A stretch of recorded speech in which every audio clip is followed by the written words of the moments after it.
Bueno, un cordial saludo para todos. Vamos entonces a darle pues finalización a nuestro curso de biología del curso octavo y noveno. El objetivo de esta clase, como lo fue también la anterior, es hacer un repaso de las temáticas que van a estar presentes en el examen final. Entonces vamos a continuar. Vamos a ir pasando pues por las distintas diapositivas. Es posible que nos tengamos que devolver en la presentación de algunas, pero es digamos que de una vez hacemos el repaso de las preguntas de la evaluación y, ¿por qué no?, de las posibles preguntas de la recuperación para los estudiantes que tengan que recuperar la asignatura. Entonces,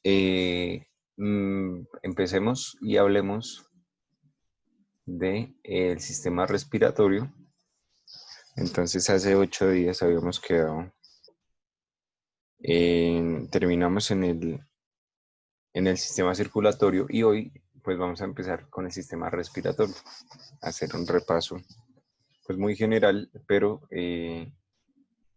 que corresponde, como les decía, a las temáticas que se van a presentar en la evaluación final, eh, ya para darle finalización al curso.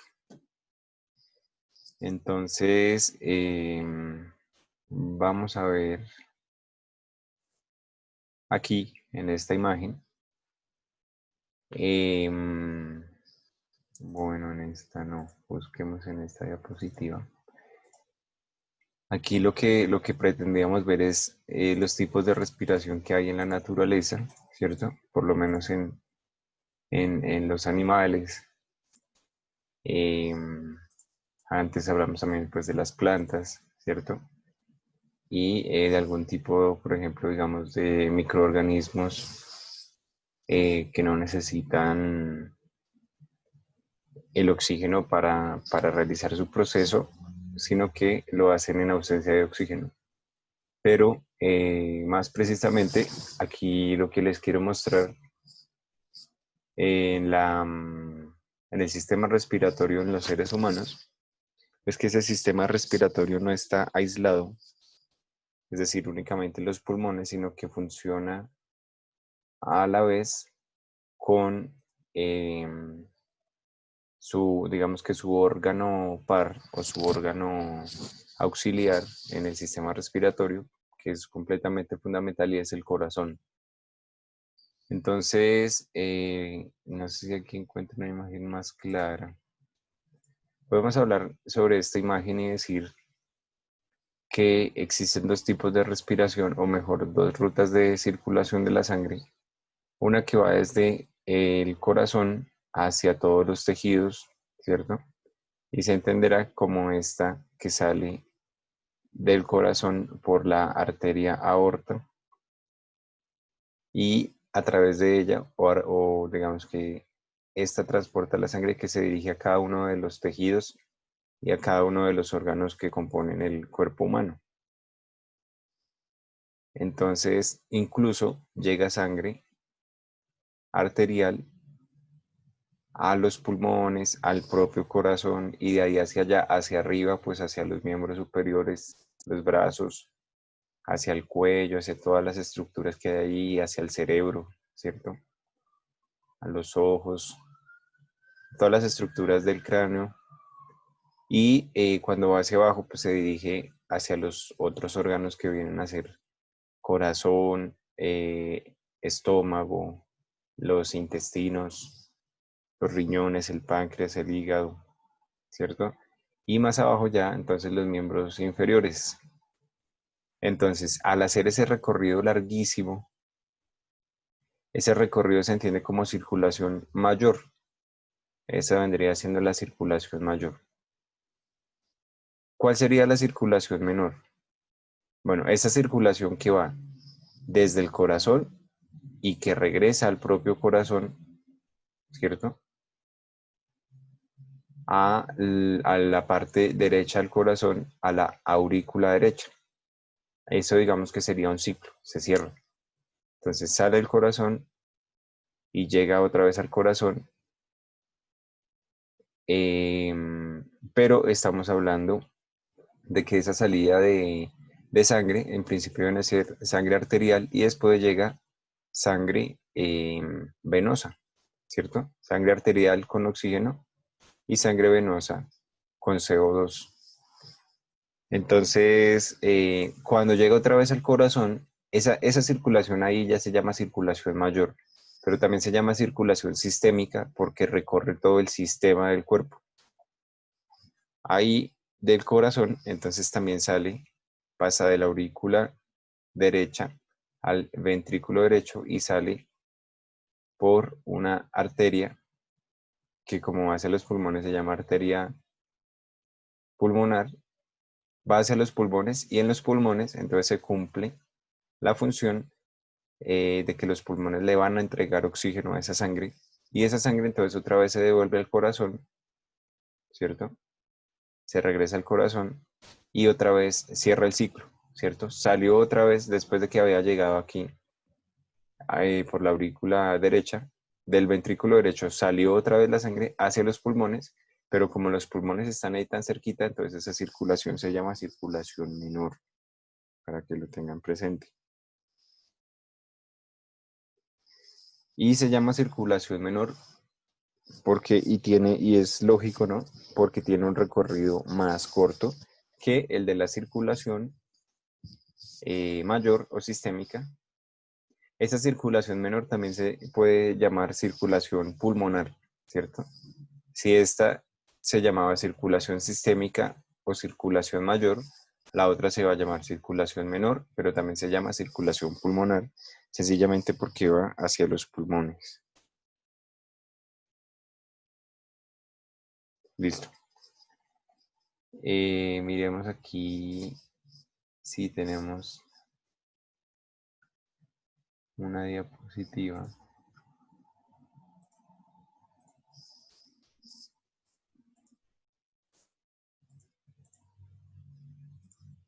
Bueno, aquí no está.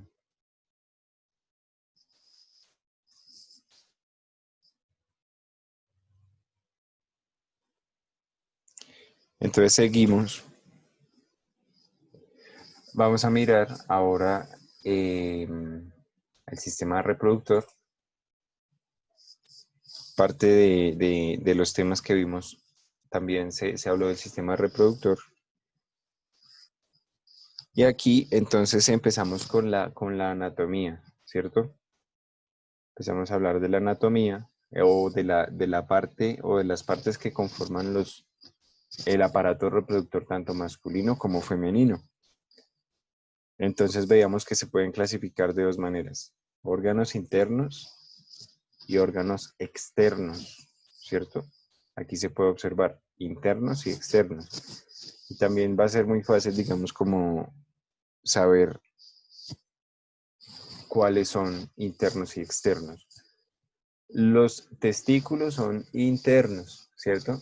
Al simple entendimiento podría decirse, no, pero es que los testículos están por fuera del cuerpo. Pero realmente lo que se ve no son los testículos, se llama, eso vendría siendo como tal el escroto, ¿cierto? El escroto entonces ya es un órgano externo que es básicamente como la piel de los testículos, ¿cierto? Eso es lo que se ve, porque uno o las personas no ven el testículo, no se ve, ¿cierto? Entonces ahí ya con eso se puede decir que esa bolsa escrotal o esa bolsa de piel, lo que contiene a los testículos es el órgano externo y en su correspondencia, su órgano interno serían los testículos. Entonces hay conductos deferentes que son las vías de comunicación entre los testículos y la uretra, ¿cierto? Que viene a ser entonces, digamos que por donde sale el líquido seminal. Entonces viene a ser todo este conducto deferente y ese viene a ser también un órgano interno. La uretra, pues que es este camino, ¿cierto? Por donde sale no solo el líquido seminal, sino que también sale la orina. También viene a ser órgano interno la vesícula seminal, entonces que segrega sustancias para nutrir a los espermatozoides, y la próstata, que también digamos que fabrica un líquido para la supervivencia de los espermatozoides. Básicamente en el ser humano, en el hombre, ¿cierto? Habría únicamente dos externos, entonces ustedes ahí ya se pueden acordar de eso. Solo hay dos externos y los otros son internos y ya. El pene sería uno de los órganos internos, ¿cierto? Y el escroto, como les decía, que es la bolsa que recubre los testículos. Solo hay dos órganos externos en el hombre. Y en la mujer, entonces, al igual que en el hombre, se puede clasificar como órganos internos o externos. Entonces aquí ya hay un poquito más de complejidad porque son más. Entonces están los ovarios.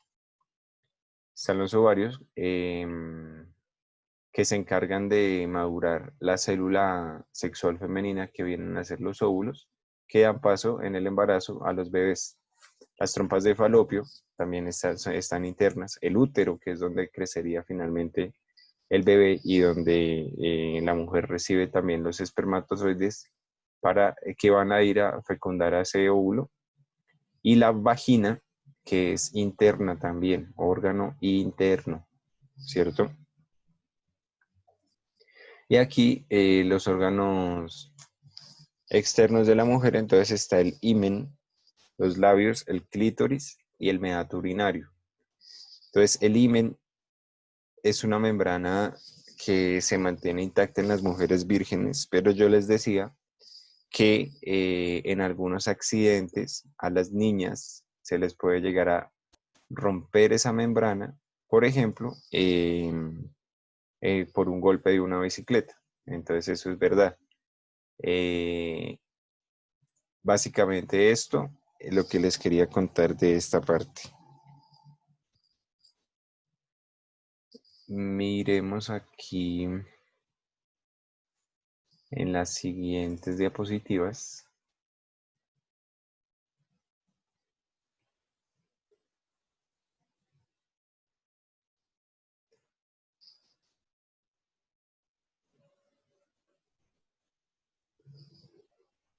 Entonces,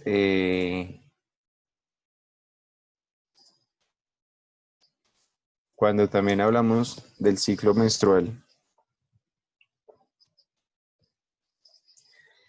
el ciclo menstrual entonces se va a corresponder básicamente con dos posibilidades. Una que será una parte infértil y otra parte fértil, ¿sí? Entonces se puede decir que son momentos, son momentos. Quiere decir que en los 30 días del mes, la mujer va a tener unos días en los que va a ser posible que quede en embarazo cuando tiene relaciones sexuales, y otros días en los que no va a ser posible ese embarazo, sencillamente por ese ciclo, ¿cierto?, de formación, ese ciclo de maduración de los óvulos dentro de su aparato reproductor, ¿sí?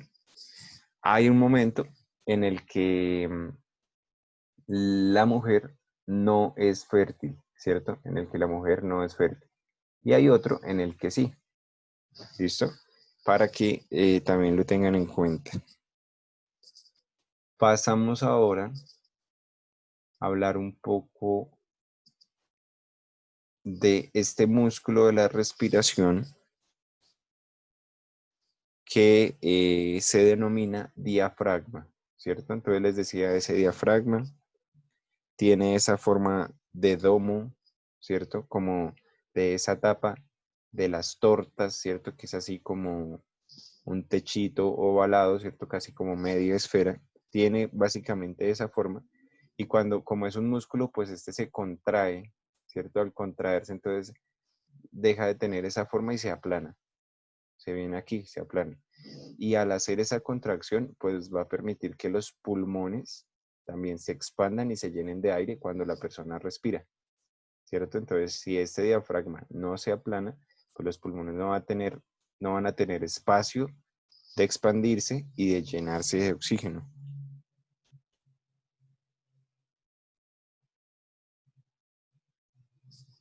Entonces, tener en cuenta eso. Cuando inhalamos, es decir, cuando entra el aire, el diafragma se aplana. ¿Listo? Tener presente esto. Miremos algo de pues la última diapositiva de las últimas clases, que tiene que ver un poco más con, con la información genética, ¿cierto? Entonces, esa información genética, ahí ya nos lanzamos a hablar un poco más de la célula, ¿cierto? Y que dentro de la célula hay genes, ¿sí? Y dentro de las células que existen las células sexuales, ¿cierto? Como lo son el espermatozoide y como lo son el óvulo. Y cada una de estas, a diferencia de las demás, tienen solo la mitad de los cromosomas, ¿cierto? Y que con la unión de los 23 pares, de los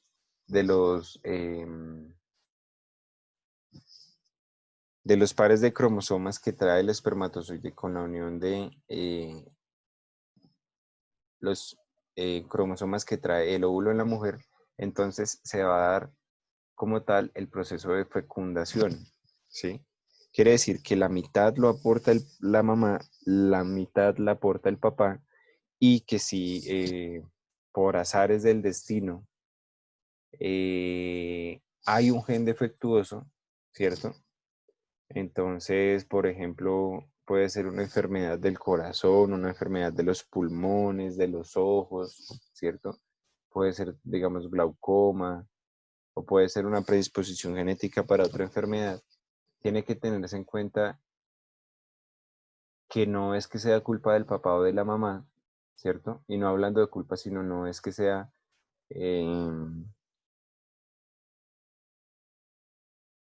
digamos que responsabilidad de ese daño genético uno solo, sino los dos, ¿cierto? Los dos individuos, tanto el padre como la madre, para que lo tengan en cuenta. Porque en algún momento también escuchaba como el testimonio de un estudiante en el que el papá le echaba la culpa a la mamá, y eso pues también hace un tiempo, ¿no? Nuestros abuelos y esto, pues que no tenían acceso quizá de pronto a la información del colegio, ¿verdad?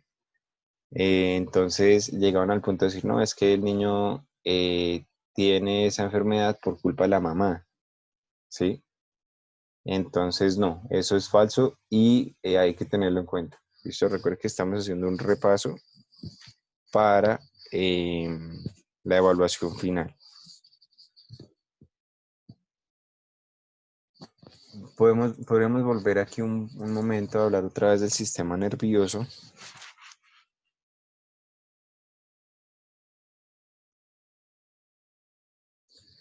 Y aquí podríamos decir que el sistema nervioso no solo está compuesto por neuronas, sino que hay otras estructuras, otras células, ¿cierto? No solo están las neuronas, sino también están estas que, por ejemplo, se llaman la microglía, y la microglía pues se encarga de proteger pues a las neuronas, que vienen siendo la célula principal que ustedes la ven acá, ¿cierto? Por donde se conecta, por donde se da toda esa conexión de la información, y otras que se llaman los astrocitos. ¿Y por qué se llaman astrocitos? Porque tienen forma de estrella, ¿cierto? Cuando a uno le dicen astros, uno se imagina una estrella. Entonces, astrocitos, su nombre viene precisamente porque tienen forma de estrella. ¿Listo? Para que lo tengan en cuenta. Bueno, aquí avanzamos. Les había dicho en algún momento que el sistema nervioso también puede ser sistema nervioso central o sistema nervioso periférico. Central, todo lo que está en la mitad; periférico, todo lo que está hacia afuera. Y que a su vez este se puede dividir en dos. el sistema nervioso periférico se puede dividir en dos, en el simpático y en el parasimpático. Entonces el sistema simpático es aquel que lo prepara a usted para huir, para correr, para estar alerta, para estar pendiente. Por ejemplo, en un accidente, ¿cierto? Por ejemplo, un accidente, entonces usted después del accidente va a estar alerta, va a estar eh, pendiente, va a estar listo para correr, ¿cierto? Su corazón, digamos que se acelera, ¿sí? Eh, la sangre fluye un poco más hacia las piernas y ese será el sistema simpático, simpático. Y el parasimpático, entonces ustedes podrían de pronto diseñar algún tipo de mnemotecnia que les ayude a memorizarse eso. El sistema simpático vendría siendo el principal, ¿no? Y el parasimpático, la preposición para, quiere decir casi simpático, ¿cierto? Entonces el simpático, que es el principal, para correr, para huir. Y el parasimpático para otro tipo de funciones que son más vegetativas, se diría. ¿Qué tipo de funciones? Por ejemplo, descansar, ¿cierto? ¿Cuándo tiene usted el parasimpático? Ya después de que usted almorzó, ¿cierto? Un domingo, por ejemplo, en la tarde, y usted se sienta a ver, digamos, la televisión, entonces ahí está activo su sistema parasimpático.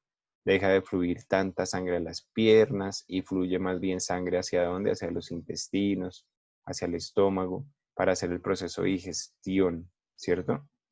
Entonces es por eso recomendable que cuando usted después de que coma no se vaya a hacer ejercicio de una porque la digestión no sería posible llevar a cabo de una forma óptima, ¿cierto? Hay que darle tiempo a los alimentos para que sean digeridos, absorbidos de manera correcta.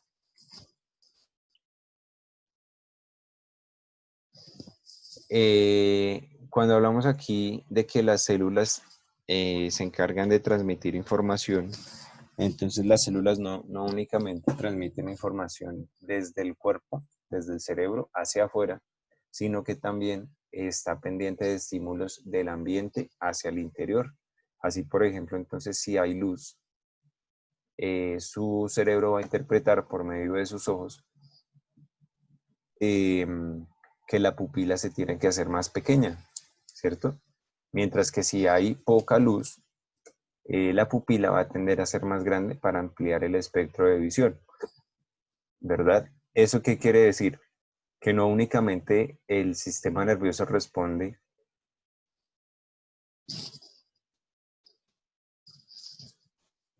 con acciones desde el interior del organismo hacia el exterior, sino que también desde el exterior hacia el interior. Digamos que tiene una doble vía eh, en ese sentido.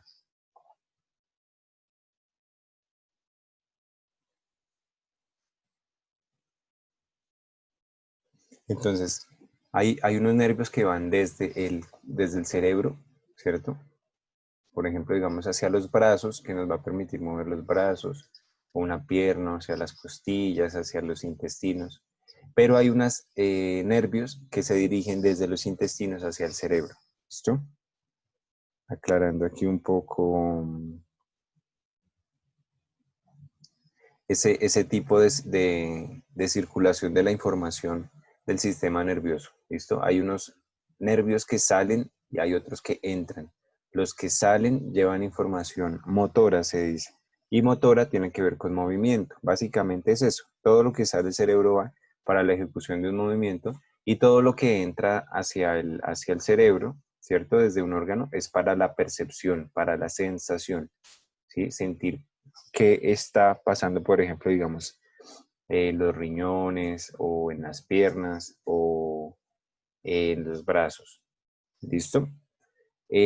Básicamente es esto, ya lo único que me resta decirles es que en esta y en la otra grabación y en la otra clase, en la anterior clase, se resume como tal en totalidad las preguntas del examen final. Entonces, ustedes están muy pendientes, tanto del video, de la grabación de la clase anterior de hace 8 días, como de la grabación de hoy, 24 de octubre, entonces muy posiblemente les va a ir bien en la evaluación, ¿sí? Además de que esto fue lo que vimos en todo el semestre. Si ustedes también estuvieron muy juiciosos haciendo sus tareas, entonces no van a tener problemas con el desarrollo de la evaluación, que sencillamente son 10 preguntas muy fáciles, ¿listo? Son muy fáciles, no se les va a preguntar de memoria cómo se llama la parte donde recibe la información las neuronas, dendritas, no. Es más bien de leer y de analizar, ¿listo? De tener esa malicia indígena o ese sentido común, ¿listo? Tienen que leer detenidamente las preguntas, sin afanes. Y les aseguro que les va a ir muy bien, ¿listo? Entonces, ya con esto yo termino el repaso.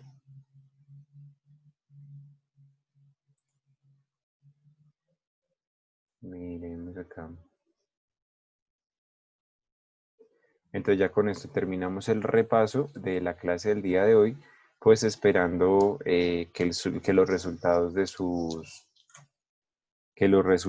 de sus evaluaciones sean muy buenos. ¿Listo? Entonces, compañeros de octavo y noveno, que estén muy bien, que tengan una muy buena semana y esperamos encontrarnos el siguiente semestre, bien sea de forma pues, semipresencial o bien sea también de forma virtual. ¿Listo? Esperando pues que la situación con la pandemia mejore. Entonces, que estén muy bien y hasta luego.